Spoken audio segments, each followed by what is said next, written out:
thought they had a multi-vector attack. And what's happened is they've been pushed back in all three of those directions. The attack on Kiev turned into a military disaster with huge amounts of lives, Russian lives lost, and materiel, tanks, etc., aircraft lost. One of the most remarkable things is the Russian Air Force has not dominated the skies. When you think about this, is incredible. And then, obviously, what they've done, I think, that big lightning assault that was undertaken, I think it was back in October against Kharkiv in the northeast, when they pushed Russian troops back, so, hundreds, 100 kilometers, but certainly 100,000 square miles, roughly, when you have, do the territory in that kind of way of calculating it, a large space of territory reclaimed in the north. And then, most recently, that push south towards Kherson, where they've pushed them out of that only remaining sort of regional capital city. The more remarkable parts of the buildup was this, I don't know, disagreement's too strong a term, but the American administration, the Biden administration, were utterly convinced there would be a full-scale invasion trying to invade all of Ukraine, take out Kiev, remove the president, Volodymyr Zelensky, and turn Ukraine into a sort of vassal state, if not part of a greater Russia. And most of European governments thought that was an exaggeration, that maybe Vladimir Putin might probe a bit on the side, but all those military exercises were just meant to be to build pressure to try to get some concessions whereby Ukraine would commit never to join NATO and would become almost a sort of neutral state. And so when the invasion itself happened, and it was right on Kiev, and we had Russian paratroopers trying to take one of the airports right next to Kiev, and that huge, long convoy of Russian military equipment and tanks and so on trying to make its way down there. It was an utter shock to most of Europe, if not to the United States. And I think the shock has been at the heart of the reaction because A, no one expected Putin to do something so radical, and that's reinforced Western unity. And secondly, people didn't expect the Ukrainians to be able to put up so much resistance, in fact, to be so successful. And that's undermined Putin's whole message of the last 5 to 10 years, that he's rebuilt Russia as a really powerful military state. So it was shocking in so many ways. It really was. And clearly, President Putin believed in those early days that he would simply be able to take Kyiv. As you say, we saw that huge convoy heading towards the capital, the attacks that were carried out. He was expecting a swift victory. Yes, I mean, I think he was. And there's many ways of trying to analyzing this. There's been a lot of commentary, and I think some of it's true, that Putin himself has been a bit of in his own bubble. He's been in power over 20 years, 22 years. In the end, as an authoritarian leader, a dictator, in essence, the country, you get less and less good advice from the outside and more sycophantic commentary about this being the right moment and all his plans being absolutely brilliant.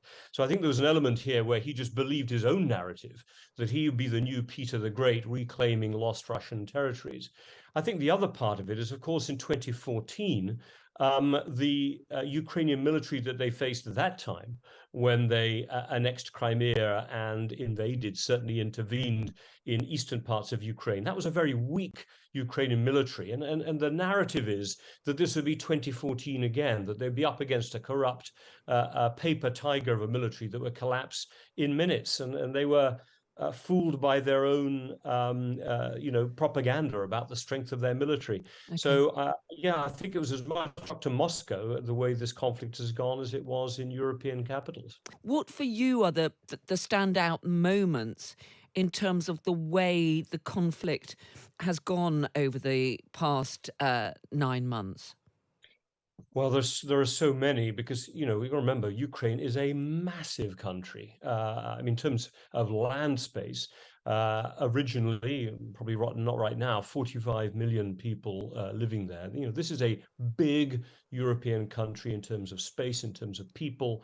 And therefore, when you have a conflict of this sort, and the Russians wanted to make it multi-vector, they came up from the south, from Crimea, towards Kherson. They took a lot of the province of Kherson, the province of Zaporizhia in the south and the southeast. They came in from the north, from Belarus. Again, remembering that Putin did this deal with Lukashenko, with the dictator, again, president of Belarus, and used that as a launching pad. And then coming in from the east as well, from those territories that they'd already, in essence, occupied after 2014. So they thought they had a multi-vector attack. And what's happened is they've been pushed back in all three of those directions. The attack on Kiev turned into a military disaster with huge amounts of lives, Russian lives lost, and materiel, tanks, etc., aircraft lost. One of the most remarkable things is the Russian Air Force has not dominated the skies. When you think about this, is incredible.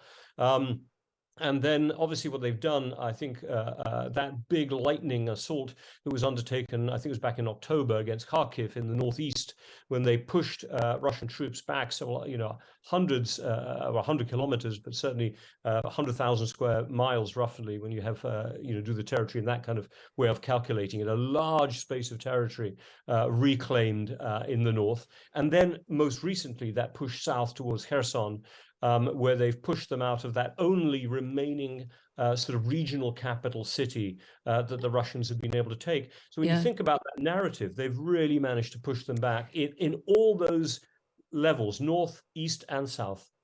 And what is extraordinary is the way that President Zelensky and Ukraine's leadership has managed also to maintain that global international support, not just the Americans. The British Boris Johnson made a big thing of his support and his rapport with President Zelensky with an early visit there. But NATO, the European Union, there have been some quibbles about the attitudes of the French and the Germans, but largely the international support from the West has held firm, hasn't it?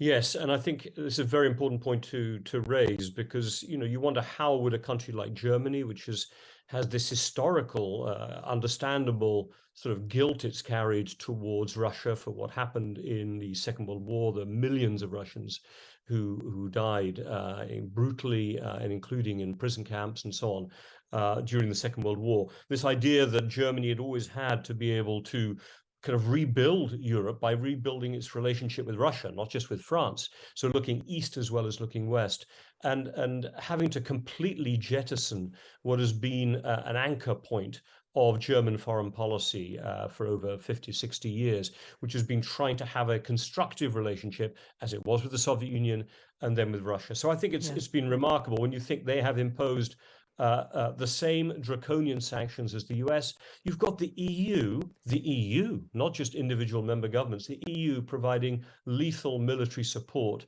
to Ukraine in a conflict against Russia, a Russia that's threatened, in essence, obliquely, to use nuclear weapons potentially against any countries that would prevent Russia from retaking what Vladimir Putin sees as historical territory. And the Europeans have not been phased. They have Yeah. cut energy imports from Russia, 40% of those energy imports now down to about 5%, 8 or 9% a couple of months ago. So it's been a remarkable turnaround. And I know some people will be critical of the EU for not doing as much, maybe on the military front, as Britain and the US, but the kind of turnaround has been quite historic. So much to discuss, but let's just end this section of our conversation with a bit of the speech that President Zelensky gave to the US Congress just a few weeks ago. When I was in Bakhmut yesterday, our heroes gave me the battle flag, the flag of those who defend Ukraine, Europe, and the world at the cost of their lives. We stand, we fight, and we will win because we are united, Ukraine, America, and the entire free world. Thank you so much. May God protect our brave troops and citizens. May God forever bless the United States of America. Merry Christmas and happy, victorious New Year. Slava Ukraini!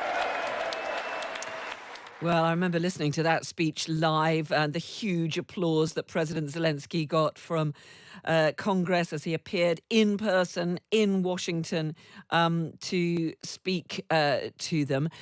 And just before we move it on, Robin, clearly Russia has no intention of giving up yet. We've had attacks on Kyiv today, Kharkiv also being pounded. Briefly, if you could, where do you think this war is going to go in 2023?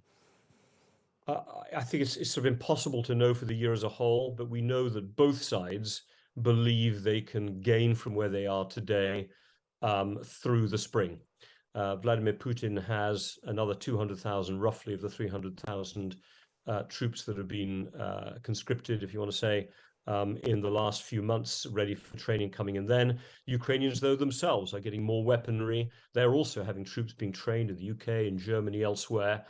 Each side thinks that they can gain more territory, gain more advantage ahead of whatever the negotiation is, which one would hope might happen before the end of 2023. So all I can say is we have a much more bloody, brutal 3 to 4 months to come. Both sides stuck in a stalemate right now, but both sides believing they can gain something in the next 3 to 4 months.